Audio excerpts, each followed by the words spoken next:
भगवान भास्कर की दिव्य किरणें अब क्षितिज को छोड़ निकल पड़ी हैं धरा के एक अति पावन पवित्र अंश को अपनी किरणांजलि अर्पित करने। इस शोभा के क्या कहने, इस अप्रतिम सौंदर्य की तुलना किससे करें? आखिर किसकी दिव्यता से है इसकी आभा? कौन विराजते हैं यहाँ? तो बता दें कि स्वयं शिव विराजते हैं यहाँ, जो सदा सत्य हैं, जो देवाधिदेव हैं, सुंदर और सुंदरतम है।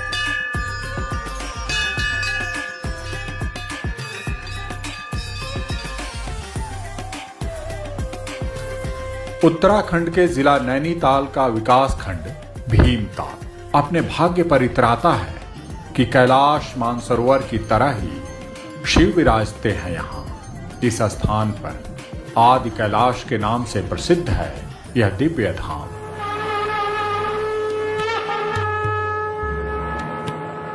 कथा है कि इसी स्थान पर विराजमान होकर भगवान शिव ने संपूर्ण राम रावण युद्ध का अवलोकन किया था और तब से यहीं पर विराज रहे हैं। यूं तो कैलाशपति महाकल्याणकारी शिव के इस दर पर साल भर शिव भक्तों का आना रहता ही है, पर इस तीर्थ की शोभा देखते बनती है शिव को समर्पित विशेष दिनों में। श्रावण में महाशिवरात्रि में, महाशिवरात्रि के दिन तो इस स्थान की शोभा दिव्य ही हो जाती है। आज महाशिवरात्रि है। दूर सुदूर गांवों से, शहरों और गलियारों से निकल पड़ी है शिव भक्तों की टोली अपने आराध्य को आस्था के फूल चढ़ाने, मन्नतें मांगने, शिव के आशीष से अपनी झोली भर लेने। इस विहंगम दृश्य को आंखों में भर लीजिए, सहेज कर रख लीजिए। बाबा भोलेनाथ विराजमान हैं दूर ऊपर उस पहाड़ी पर। मीलों का सफर है, घंटों की चढ़ाई है। कोई कैसे चढ़ पाएगा ये ऊंचा पहाड़, सोचकर ही मन घबरा जाए। पर जिस मन में हो शिव समाए, भला उस मन में संशय क्यों आए? उठ पड़े हैं पांव, अब जाकर रुकेंगे आदि कैलाश धाम। कठिनाइयों के कांटे आस्था के पैरों में भला कब चुभे हैं? पहाड़ी की तली में है गांव पीनरो। यहां से आज निकल रही है एक विशेष कलश यात्रा। पारंपरिक परिधान में सजी धजी महिला शिव भक्तों की टोली चल पड़ी है आदि कैलाश धाम को। सभी के सिर पर पवित्र जल भरे कलश हैं। इनकी टोली के साथ है कुमाऊं के पारंपरिक लोक कलाकारों की भी एक टोली। अब यात्रा की शोभा और बढ़ गई है। 2 से 3 किलोमीटर की खड़ी चढ़ाई का हर कोना, हर छोर रंग बिरंग परिधानों में सज धज कर निकले शिव भक्तों से भर गया। दृश्य ऐसा मानो पहाड़ी पर हर ओर आस्था के सुंदर सुंदर फूल खिलाए। कलश यात्रा आ पहुंची है अपनी मंजिल पर। शिवधाम के साथ ही है पार्वती कुंड। कहते हैं कुछ दुष्ट आत्माओं ने एक बार इस कुंड का जल अपवित्र कर दिया।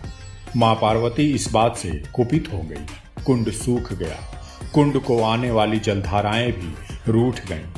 तब से ही इस कुंड को जल निधि अर्पित करने भक्तों की टोली कलश भरकर जल लाती है, यहाँ भेंट करती है, ताकि मां पार्वती इस जल का सेवन कर सकें। हाल ही में इस कुंड का भव्य पुनर्निर्माण कराया गया है।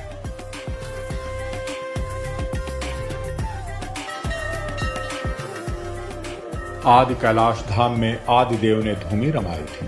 बताते हैं कि तब से ही अनवरत एक धूनी प्रज्वलित है। शिव भक्त इसी धूनी की ही आराधना करते हैं यहाँ। पास में ही शिवलिंग रूप में भी विराजमान है। कहते हैं पवित्र मन से मांगी गई हर मन्नत भोलेनाथ पूरी करते हैं। मन्नतें पूरी होने पर भोलेनाथ को चांदी की छतरी और घंटा अर्पित करने का विधान है। सुबह की पहली किरणों ने इस धाम को चूमा था। आस्था के फूलों से दिन भर इस धाम का श्रृंगार हुआ।